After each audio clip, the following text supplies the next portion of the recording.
Burak bareng Amila.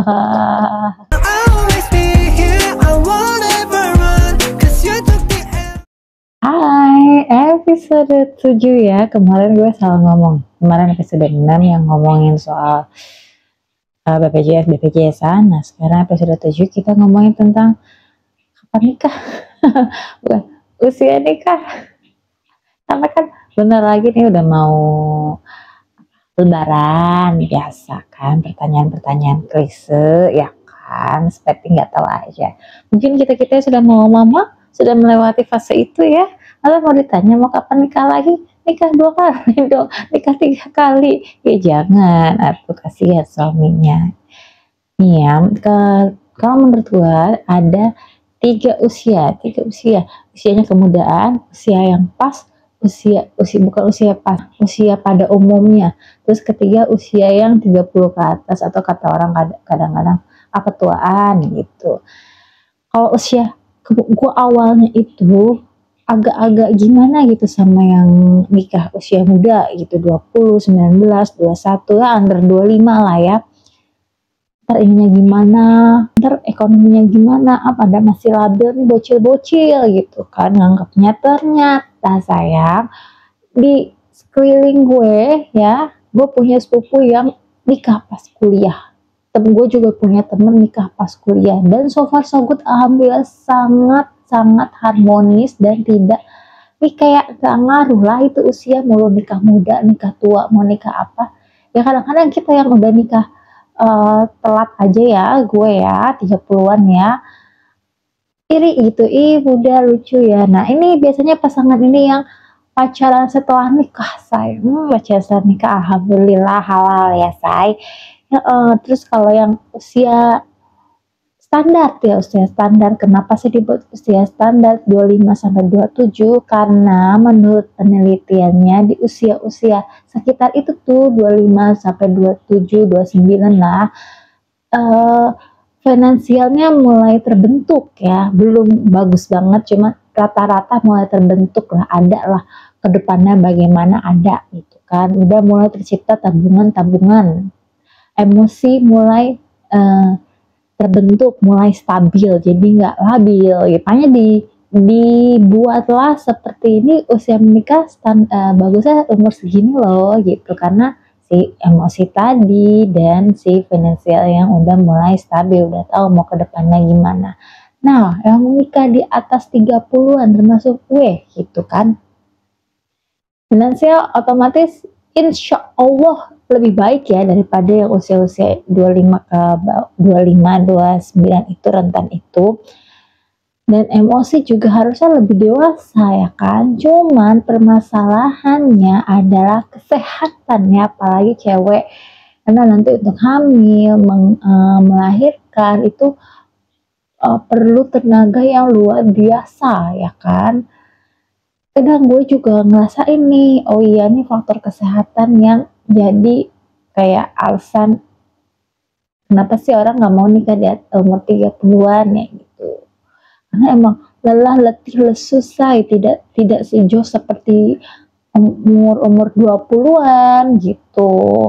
Jadi ya mungkin yang emang punya planning anaknya cuma 1 atau 2, nggak apa-apa sih, nggak masalah umur 30-an. Tapi kalau yang mau lebih dari itu, cari aman aja deh ya, cari aman aja. Soalnya kita nggak bisa kayak gimana, kita nggak bisa ngebodelin diri kita nggak apa-apa, kita nggak apa-apa, tapi janin kita kan perlu nutrisi, perlu kondisi yang bagus, baik. Kita harus ngasih yang terbaik buat anak kita gitu loh.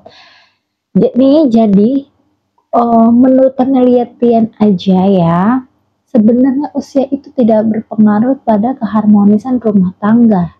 Dan gue juga sudah melihat tiga jenis pernikahan ini nih ada di sekeliling gue, dan gue bisa mengamati.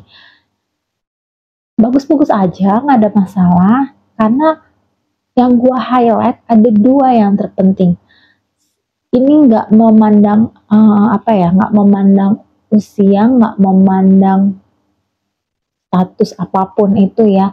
Sebelum nikah, mau usia manapun, harus udah stabil emosi. Dan balik ke niat awal nikah tuh buat apa? Lo mau buat melepaskan hawa nafsu doang atau buat ibadah? Insya Allah, ya Allah, Masya Allah. Insya Allah kalau misalnya lo emang niatnya ibadah, lo mau usia muda nikah pun Insya Allah langgeng gitu. Karena emang niatannya gue untuk ibadah, gue berumah tangga sama orang ini, ya udah kita jalanin sama-sama. Ini untuk semua usia ya. Karena kalau yang udah mau usia udah 30-an ke atas, kalau niatannya aneh-aneh atau egonya tinggi, kita kan nggak bisa mengapa meng, kita kan nggak bisa umur 30 usianya emosinya pasti udah stabil. Belum tentu sayang ya. Belum tentu. Ada yang masih egonya tinggi, kayak mungkin udah punya jabatan, udah apa, udah di kerjaan tingkatannya tinggi, jadi maunya apa ya, memerintah atau apa kayak gitu ya. Padahal kan kalau suami istri itu harus harmonis, selaras, menjaga keseimbangan gitu. Jadi ini berlaku untuk usia mana aja. Niatan awal dan kestabilan emosi. Mau kalau udah emang masih muda tapi udah oke lah, insya Allah ya lancar. Apalagi yang ini ya, yang usia-usia ideal, usia yang lebih tua harusnya lebih good lagi lah dibanding yang usia muda.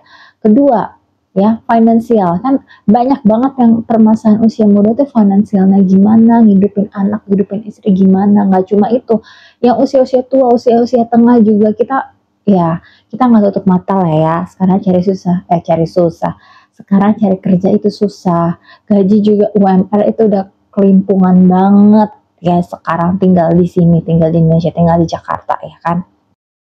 Nah, itu harus diomongin baik-baik, apalagi yang mau usia nikah muda, finansial mungkin belum tercukupi.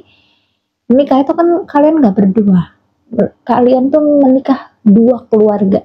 Jadi dirembukin ini mau bagaimana. Nanti biasanya yang udah nikah nih, yang udah nikah, yang masih kuliah, yang nikahnya muda, ya kan? Ini keluarganya nih ikut ambil andil. Bagusnya seperti itu, nggak dijorokin gitu aja, lu udah nikah lu nggak ada ini nih, dirembukin gitu loh. Karena ini kan menikah itu keputusan yang besar ya, komitmen yang untuk jangka panjang gitu. Kalau awalnya aja udah rungsing gitu kan, pusing. Mana belum lagi ujian pernikahan itu nyata adanya loh sayang. Ujian pernikahan itu nyata adanya. Kita nggak tahu lah apa aja yang diujiin, buatnya nikahnya muda, nikahnya biasa aja, maksudnya usia biasa dan usia ketuaan gitu kayak gua gitu kan. Ada aja, tergantung kapasitas orang masing-masing kan. Terus di video ini gua mau ngasih tips buat teman-teman yang emang belum nikah. Kalau ditanyain sama tantenya, hey, kapan nikah nih? Aduh tante nggak doain aku ya, berarti aku nggak nikah nih. Makanya tante jangan nanya-nanya mulu, tante doain supaya aku cepet nikah, supaya tante nggak nanya-nanya lagi. Gimana nih tante doanya kurang nih, cobain deh. Terus yang kedua,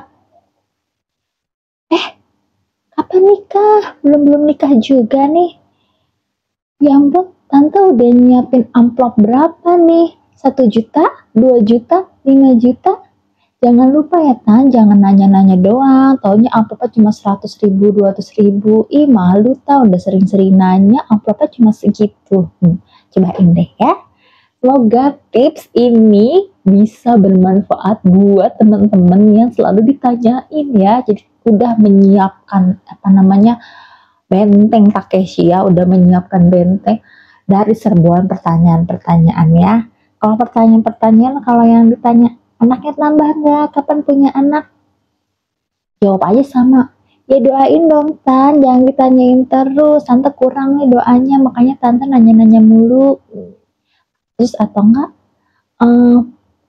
tante udah nyiapin amplop berapa nih buat lahiran aku? Banyak loh biayanya, walaupun pakai BPJS juga, walaupun lahiran gratisan, beli ini, beli popok, beli apa, tante udah nyiapin. Jangan lupa ya Tan, jangan cuma nanya aja. Itu caranya ya sayang-sayang semua, teman-teman semua. Jadi kesimpulannya adalah pernikahan itu nggak usah lihat-lihat usia, walaupun tetap ya usia reproduksi alat vital semua ya, itu kalau itu memang harus ya, jangan sampai kemudahan banget gitu, karena alat reproduksinya nanti nggak bekerja dengan baik gitu, kurang apa ya, kurang cucu atau nanti malah menimbulkan masalah-masalah kesehatan. Jadi pastikan yang pertama cukup umur sesuai dengan alat reproduksinya sudah bagus ya, memang sudah mampu untuk berumah tangga. Kedua, untuk usia mana aja harus niatan yang baik, udah tahu, udah stabil emosinya, udah tahu nikah itu buat apa, kedepannya bagaimana, harus udah ngerti. Ketiga, udah rembukan seenggaknya bersama pasangan finansialnya bagaimana, karena itu penting. Banyak banget yang berpisah karena finansial. Jangan sampai itu terjadi di kita ya sayang ya. Oke, segitu aja. Bye.